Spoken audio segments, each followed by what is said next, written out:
முதலாவதாக திரியேக தேவனுக்கு ஸ்தோத்திரத்தை நான் செலுத்துகிறேன். மற்றும் இங்கே வந்திருக்கிற அனைவருக்கும் இயேசு கிறிஸ்துவின் அன்பின் நாமத்தினால நான் வாழ்த்துக்களை தெரிவித்துக் கொள்கிறேன். எனக்கு கொடுக்கப்பட்டது, நான் சீக்கிரமாக முடிச்சிருவேன், டோன்ட் வரி. எனக்கு கொடுக்கப்பட்ட வார்த்தை 4வது வார்த்தை, ஏலி ஏலி லாமா சபக்தானி. ஆமென். இன்னொரு இடத்துல எலோயி எலோயி லாமா சபக்தானி அப்படின்னு எழுதியிருக்கு. இதோட டிரான்ஸ்லேஷன் என் தேவனே ஏன் என்னை கைவிட்டீர் என்று. இதை 3 இடத்துல பைபிளில் குறிப்பிட்டிருக்காங்க. மத்தேயு 27:46 வசனம், மார்க் 15:34 வசனம், சங்கீதம் 22:1 வசனம். இவ்வளோ இடத்துல எழுதப்பட்டிருக்கிறது. சங்கீதம் 22 ஃபர்ஸ்ட் 2, மத்தேயு 27:46 வேணால் வாசிக்கலாம். 9ஆம் மணி நேரத்தில் இயேசு ஏலி ஏலி லாமா சபக்தானி என்று மிகுந்த சத்தமிட்டு கூப்பிட்டார். அதற்கு என் தேவனே ஏன் என்னை கைவிட்டீர் என்று அர்த்தமா. ஆமென். சங்கீதம் 22 பார்த்தோம்னா ஃபர்ஸ்ட் வசனத்தில் என் தேவனே ஏன் என்னை கைவிட்டீர் என்று எழுதியிருக்கோம். இது தாவீது ராஜா எழுதினது. ஏறக்குறைய 1000 வருடங்களுக்கு, ஏசப்பா பிறப்பதுக்கு 1000 வருஷத்துக்கு முன்னாடியே தீர்க்க தரிசனமாக இதை தாவீது எழுதியிருக்கிறார். அவர் ஆவியிலே உணர்ந்திருக்கலாம். இது மட்டும் இல்லை, பல காரியங்களை, ஏசப்பாவோட சிலுவை மரணத்தை குறித்த பல காரியங்கள் எழுதியிருக்கிறாரு. நம்ம 16வது வசனம் லாஸ்ட்டில் பார்த்தோன்னா என் கைகளையும் என் கால்களையும் உருவ குத்தினார்கள் என்று எழுதியிருக்கிறது. ஏசப்பாவோட கையில் அவன் நடுவில் குத்துனாங்க, கால் 2 சேர்த்து வைத்து குத்துனாங்க. அதை தீர்க்க தரிசனமாக தாவீது ராஜா எழுதியிருக்காரு. 18வது வசனம் நீங்கள் பார்த்தீங்கன்னா என் வஸ்திரங்களை தங்களுக்குள்ளே பங்கிட்டு என் உடையின் பேரில் சீட்டு போட்டு கொண்டார்கள் என்று எழுதியிருக்கு. ஆமென். யோவான் புஸ்தகத்தில் 19ஆம் அதிகாரம் 23-24 வசனத்தில் கிளியராக எழுதியிருக்கு. ஏசப்பாவோட உடை எப்படின்னா, ஒரு அங்கி போட்டிருந்தாரு, அதுக்கு மேலே இன்னொரு உடையை போட்டிருந்தாரு. அந்த உடையை 4 போர்ச்சைகள் சேர்ந்து பங்கிட்டு எடுத்துக்கொண்டாங்க. நடுவில் இருந்த அங்கி மேலே இருந்து கீழே வரைக்கும் ஒரே பிரிவாயா என்னமா இணைக்கப்பட்டிருந்ததான். அதனால் அது வெட்டக்கூடாதான். அதனால் வெட்டினா அது பாலடைந்து போகும். அதனால் அந்த ஒரு ஆள் தான் அதை எடுக்க முடியும்னு அதை சீட்டு போட்டாங்க. அது கீழே அடுத்தது எழுதியிருக்கும், இந்த தீர்க்க தரிசன வசனம் நிறைவேறும்படி அப்படி நடந்ததுண்டு. அதனால் நமக்கு கிளியராக சொல்ல முடியும், இந்த சங்கீதம் 22 எழுதப்பட்டிருக்கிறது இயேசுவை குறித்து எழுதியிருக்கிறது என்று நமக்கு தெளிவாய் சொல்ல முடியும். ஓகே, இந்த வசனம் நம்ம பார்த்தோன்னா 46வது மத்தேயு 27:46 இது எழுதியிருக்கிறது. 45வது வசனம் நீங்கள் ஒருக்கா வாசிச்சு பாருங்க. 6ஆம் மணி நேரம் முதல் 9ஆம் மணி நேரம் வரைக்கும் பூமி எங்கும் அந்தகாரம் உண்டாயிற்று. என்ன உண்டாயிற்று? அந்தகாரம். இதில் 6ஆம் மணி முதல் 9ஆம் மணி அப்படின்னு சொல்கிறது நமக்கு மத்தியானம் 12 மணிலேருந்து 3 மணி வரைக்கும். இந்த டைமில் என்ன உண்டாயிற்று? அந்தகாரம். இன்னும் நிறைய டிரான்ஸ்லேஷனில் இருள்னு இருக்குது, இங்கிலீஷில் டார்க்னஸ்ன்னு இருக்குது. ஆமாம், இந்த ஒளிக்கு பதிலாக இந்த டைமில் இன்னும் ஒரு அரை மணிக்கூர் கழிஞ்சால் இந்த இடத்துல வெறும் இருட்டாக இருந்தால் எப்படி இருக்குமோ அது மாதிரி இருக்குது. நமக்கு இப்போ நேச்சுரலாக இப்படி நடக்கணும்னா சூரிய கிரகணம் டைமில், அதாவது சோலார் எக்லிப்ஸ் டைமில் இது நடக்கும். நம்ம சூரியனும் பூமியும் சந்திரனும் ஒரே லைனில் வந்ததுன்னா இந்த சந்திரன் சூரியனை மறைப்பதனால சில நிமிடங்களுக்கு ஒரு இருள் இருக்கும். இது என்னடானா 3 மணி நேரம். எவ்வளோ மணி நேரம்? 3 மணி நேரம் அந்த தேசத்தில் மகா இருள் உண்டாயிற்று என்று வேதம் சொல்லுகிறது. இந்த இருள் எதை குறிக்கிறது? நமக்கு வேதத்தில் தெரியும், இயேசு கிறிஸ்து ஒளியாக இருக்கிறாரு. அவருக்கு ஆப்போசிட் அப்போ என்னது? இருள். நம்ம நேச்சுரலாக பார்த்துட்டோம், சூரிய கிரகணத்தில் சில நிமிடங்களுக்கு தான் நடக்கும். இந்த 3 மணி நேரம் நடக்க வாய்ப்பு இல்லை.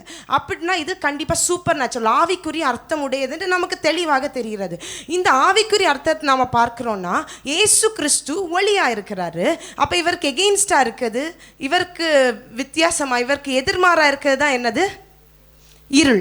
இந்த இருள் பூமியை நிரப்பி இருந்தது. நம்ம இன்னும் வேதத்தில் நிறைய வாசிக்கிறோம்னா ஆமோஸ் 8ஆம் அதிகாரம் 9ஆம் வசனத்தில் இஸ்ரவேல் ஜனங்கள் பாவம் செய்வதனால ஏழைகளை ஒடுக்குனாங்க, அவங்க கஷ்டப்படுத்தினாங்க, நீதியை நடப்பிக்கல அப்படின்னு தேவன் அவர்களுக்கு சாபத்தை கொடுப்பார். நான் அவங்களுக்கு மத்தியான நேரத்தை இல்லை இந்த பகல் நேரத்தை நான் இருளாக்கிடுவேன், அந்த காரணத்தினால் நிறைச்சிருவேன் அப்படின்னு தேவன் ஒரு இடத்துல சொல்லுவார்.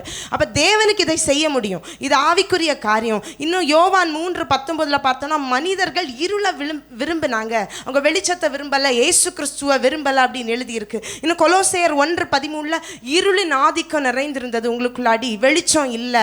ஆமென். இன்னும் எபேசியர் 5:8 நீங்கள் அந்தகாரமாக இருந்தீர்கள், முன்னாடி ஒளியின் வரதுக்கு முன்னாடி நீங்கள் அந்தகாரமாக இருந்தீங்க அப்படின்லாம் பல காரியம் சொல்லியிருக்கு. இது கிளியராக நமக்கு சொல்ல முடியும். இந்த இருள் பாவம், சாபம், துக்கம், நோய், இந்த மாதிரி எல்லா நெகட்டிவிட்டி காரியங்களை ஒருங்கிணைத்து சொல்லப்படுகிறது. ஹல்லேலூயா.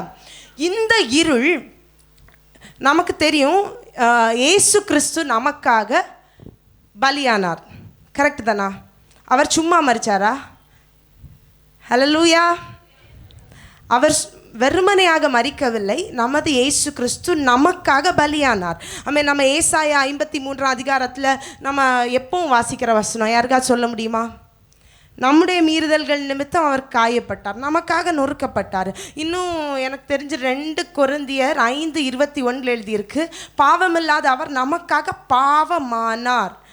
அந்த பாவமானார். அந்த இருள் அவருக்குள்ளே, ஒளியாக இருந்த அவருக்குள்ளே இருள் நிறைந்து, அந்த இருள் இதுவரை ஆதாமின் காலம் முதல் இயேசு கிறிஸ்து காலம் வரைக்கும் இந்த இருள், அதே மாதிரி இயேசு கிறிஸ்துவிൻ്റെ காலத்துக்கு அப்புறம் என்னெல்லாம் மனுஷன் பாவம் செய்ய போகிறானோ, இனி இன்ஃபினிட்டி காலம், எவ்வளோ காலம் இருக்க போகுதுன்னு தெரில, அவ்வளோ காலத்துக்குள்ளாடி இருந்த எல்லா இருள், பாவம் எல்லாவற்றையும் ஏசப்பா என்ன பண்ணாங்க?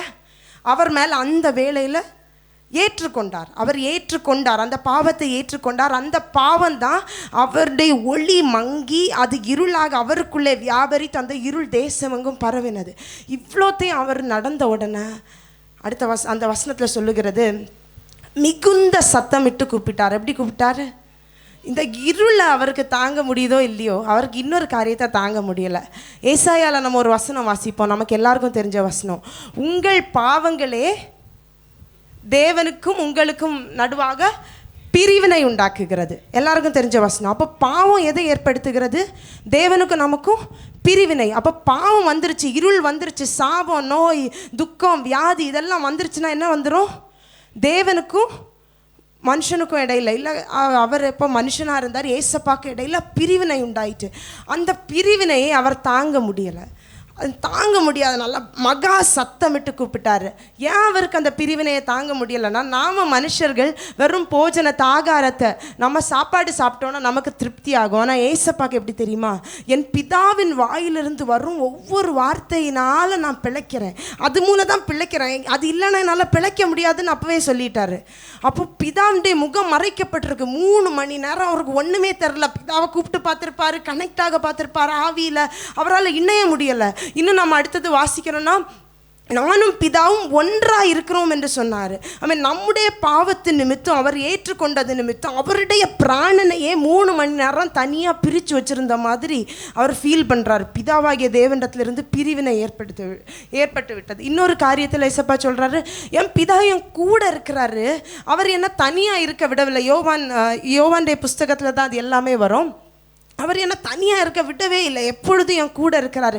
இப்படி எப்பவும் கூட நடந்த அவர் 3 மணி நேரம் தன்னுடைய பிராணனை, அவர் கூட இருந்து அந்த பிராணனையே உணர முடியாததுனால மகா சத்தமிட்டு கூப்பிட்டாரு. ஏசப்பாவை நிறைய பேர் கொஸ்டின் பண்ணாங்க. அண்ணாக்காய் பாசாரியர் சங்கம், பிலாத்து கொஸ்டின் பண்ணார், அடித்தாங்க, உதைச்சாங்க, முள்முடி கிரீடத்தை வச்சாங்க, சாட்டை வாரினால் அடித்தாங்க. இது எதுவுமே அவருக்கு பிரச்சனை இல்லை. அந்த டைம் எல்லாம் மகா சத்தமிட்டு அழுதார், புலம்பினார், கூக்குரலிட்டார்னு எதுவும் நம்ம வேதத்தில் வாசிக்கல. ஆனால் இந்த அந்தகாரம் உண்டானதுக்கு அப்புறம் அவர் மகா சத்தமிட்டு, மிகுந்த சத்தமிட்டு கூப்பிட்டு, அவர் துடித்திருப்பார் சிலுவையிலிருந்து. என்னால் எல்லாத்தையும் தாங்கிக்க முடியும், பிதாவே நீங்களும் என்ன கைவிட்டீங்களா, உங்களை என்னால் பார்க்க முடியலை அப்படின்ற ஒரு துக்கம் அவரை நினைத்தது. ஹல்லேலூயா, ஆமென். உண்மையாகவே பிதா அவரை மறந்திருப்பாரோ? ஆமென், ஆமென். நம்முடைய ஒரு சின்ன குழந்தை, நமக்கு இருக்க ஒரு குழந்தைய நாம் வெறி நாய்க்கு ஒப்பு கொடுப்போமா? வெறி நாய்க்கு விட்டுட்டு நம்ம கொஞ்சம் நேரம் மாறி இருந்து பார்ப்போமா? முடியாது, கடிச்சு கொதறி போடும். ஆனால் பிதாவாகிய தேவன் அதை செய்தார். அந்த காலத்திற்கு ஒப்பு கொடுத்தார். இருளில் ஒளி பரலோகத்திலிருந்து வருகிறது. அப்போ இருள் எங்கேருந்து வரும்? பிசாசுடைய ஆதிக்கம், அது அந்தகாரம். அந்த அந்தகாரத்தில் யார் வாசமாக இருப்பான்?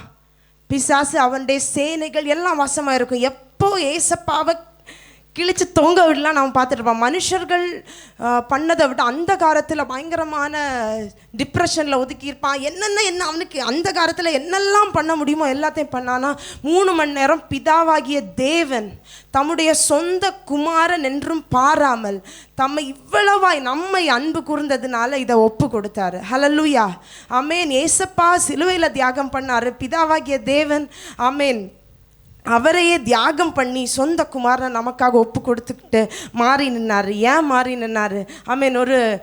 குழந்தையை பிரசவித்த தாய் மறுத்து வச்சு இந்த தொப்புள் கொடியை நீங்கள் கட் பண்ணக்கூடாது, கட் பண்ணிட்டா எனக்கும் என் பையனுக்கும் இருக்க உறவு போயிடும்னு சொன்னால் எவ்வளவு ரேஷ்னலாக இருக்கும். ஹல்லேலூயா, ஆமென். அதை வெட்டினா தான் அடுத்த ஒரு கட்டத்துக்குள்ளாடி அந்த குழந்தை போக முடியும், அவனுடைய கோல் அவன் ஃபுல்ஃபில் பண்ண முடியும். இதை அறிந்த பிதா தன்னை ஒடுக்கி கொண்டு தன்னையே அமர்த்தி கொண்டு ஒப்பு கொடுத்தாரு. இது முடிச்சாதான் ஏசப்பா நமக்காக மரிக்க முடியும். உயிரை விட்டாதான் அவருடைய பிள்ளைகளாகிய நாம் புத்திரர்களாக முடியும், புத்திரர்களாகி பரலோக ராஜ்யத்தை சுதந்தரிக்க முடியும். ஹல்லேலூயா, ஆமென். இந்த வசனத்தின அதனால தான் மகா சத்தமிட்டு அவர் கூப்பிடுவார். பிதா என்ன பண்ணியிருப்பார் நமக்கு தெரியாது, இயேசுவை குறித்து அழகாக எழுதியிருக்கிறது. ஆமென். அதே மாதிரி பிதா நம்மை குறித்து மிகவும் அருமையாக தெரிந்து தான் இதை சம்மதித்தார். நான் கடைசியாக ஒரே ஒரு வார்த்தையை நான் சொல்லி கொண்டு போகிறேன். நான் ப்ரிப்பேர் பண்ணிட்டு வந்ததில்லை, ஆனாலும் யோவானுடைய புஸ்தகத்தில் கடைசி அதிகாரத்தை நீங்கள் பார்த்தீங்கன்னா, பேதுரு ஏசப்பா மரித்து பரமேறி சென்று திரும்ப 3 வாட்டி அவங்க சீஷர்களிடத்தில் தரிசனமாவார். அப்போ 3ஆவது வாட்டி வரும்போது இந்த பேதுரு இருக்கார்ல, பல அதிகாரங்களை பெற்றவன், பல அழைப்புகளை பெற்றவன், இன்னும் எப்படி சொல்ல, நிறைய வரங்களை பெற்றவன். இந்த பேதுரு சொல்கிறாரு, நான் மீன் பிடிக்க போகிறேன். என்ன பிடிக்க போகிறாரு? எனக்கு ஊழியம் இப்போதைக்கு எனக்கு எது இம்பார்ட்டண்ட்டு? மீன் பிடிக்க போகிறேன். அப்போ உடனே பின்னாடி இருந்த கொஞ்சம் சீஷர்களும் உடனே நாங்களும் கூட வருகிறோன்னு ஓடிடுவாங்க. இந்த டைமில் பரலோகத்தில் இருக்கிற ஏசப்பா வருவாங்க. ஏசப்பா சரி அவங்களுக்கு மீன் பிடிக்கவும் ஹெல்ப் பண்ணுவார் பொறுமையாக. சரி நீங்கள் மீன் பிடிங்க, அங்கெல்லாம் ஆத்துமாக்கள் அழிஞ்சிட்டு இருக்காங்க, நோ வரிஸ், நான் உங்களுக்கு பொறுமையாக இருக்கேன், நீங்கள் மீன் பிடிங்க. மீனை எடுத்து சுட்டு விளம்பியும் கொடுப்பாரு, அப்பத்துக்கு கூட எல்லாமே பண்ணிவிட்டு லாஸ்ட்டில் அவருக்கு தாங்க முடியாது. அவருக்கு தெரியும், நான் இதுக்காக தான், இந்த மனுஷர்களுக்காக தான் என்னுடைய மரணத்தை கூட யோசித்து பார்க்காத தங்களுடைய காரியத்தை மட்டும் ஃப்ரெண்டில் வைக்கிற இந்த மனிதர்களுக்காக தான் இறந்தேன்னு மரித்தேன், இந்த தியாகத்தை எல்லாம் பண்ணேன்னு அவருக்கு உள்ளாடி கஷ்டமாக இருந்திருக்கும். மேபி அவர் சீமோன் ஆகிய பேதுருட்டு சொல்லுவார், சீமோன் பேதுருவே, நீ இவர்களும் என்கிட்ட அன்பாயாக இருக்கியான்னு கேட்பார். எல்லாம் கூட இருந்து விளம்பி சாப்பிடுவார், எல்லாம் பண்ணுவார். கேட்பார் ஃபர்ஸ்ட் வார்த்தை, நீ இவர்களும் என்கிட்ட அன்பாக இருக்கிறாயான்னு. பேதுரு என்ன சொல்வார்? ஆமாண்டவரே உங்களுக்கு தெரியுமே அப்படின்னு சொல்லி ஒதுங்கிடுவார். 2ஆவது வார்த்தை ஒன்றுமே சொல்லாமல் திரும்பவும் இதே கேட்பார், நீ என்கிட்ட அன்பாக இருக்கிறாயா? அவர் சொல்லுவார், உண்மையான அன்பாக இருக்கிறேன். அவர் தான் மீன் பிடிக்க போனார். ஹல்லேலூயா, ஊழியத்தை விட்டு ஏசப்பாவுடைய தியாகத்தை கூட யோசிக்காமல் மீன் பிடிக்க போனார். மீண்டும் ஏசப்பா கேட்பாங்க, நீ இவர்களும் என்ன அன்பாக இருக்கிறாயான்னு கேட்பாங்க. இப்போ பேதுருக்கு என்ன சொல்லன்னு தெரியாமல், உங்களுக்கு எல்லாமே தெரியும் ஆண்டவரே, நான் இவர்களும் உங்களை அன்பாக இருக்கிறேன் என்று சொல்லுவான். ஆனால் அவனுடைய சொல் கரெக்டானது, அவனுடைய வாயிலிருந்து மாத்திரம் சொன்னதா என்று எனக்கு தெரியாது. ஏன்னா பெரிய ஊழியத்தை விட்டு அறுப்பை வைத்து கொண்டு விதைக்கிறதையெல்லாம் வைத்து கொண்டு அவன் மீன் பிடிக்க போனான். ஹல்லேலூயா, ஆமென்.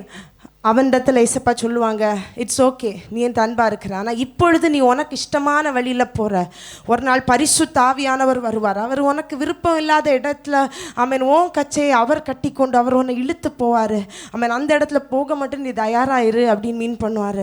நமக்கும் அப்படி தான், நமக்கும் ஒரு அழைப்பு இருக்கிறது. ஹல்லேலூயா, பேதுருவை போல ஏசப்பா இவ்வளோ பாடுகளை சகித்தது ஏன்? நமக்காக ஒரு காரியம் அவர் நியமித்து வச்சிருக்கிறாரு. அதை மறந்து கொண்டு நமக்குன்னே நாம் ஒரு கோலை கிரியேட் பண்ணி கொண்டு நாம் கொண்டிருக்கிறோம். இயேசுவுக்காக நம்ம ஓடணும். பரிசுத்த ஆவியானவர் நம்முடைய அறையை கட்டிக்கொண்டு நமக்கு விருப்பம் இல்லாத, நமக்கு தியாகமான பல காரியங்களை வைத்துக்கொண்டு அவர் நம்மை வேறு வழியில் அழைத்து கொண்டு போவார். நாம் ஒவ்வொருத்தங்களும் கிறிஸ்துவின் சபையாகிய நாம், அவருடனே கூட மரித்தவர்களாகிய நாம் இதில் நடக்க வேண்டும், அந்த அழைப்பில் கூட நடக்க வேண்டும். ஹல்லேலூயா, இந்த வசனங்கள் மூலம் பரிசுத்த ஆவியானவர்களோடு தொடர்ந்து இடைப்படுவார் என்று விசுவாசித்து என்னுடைய வார்த்தைகளை நான் சுருக்குகிறேன். ஆமென்.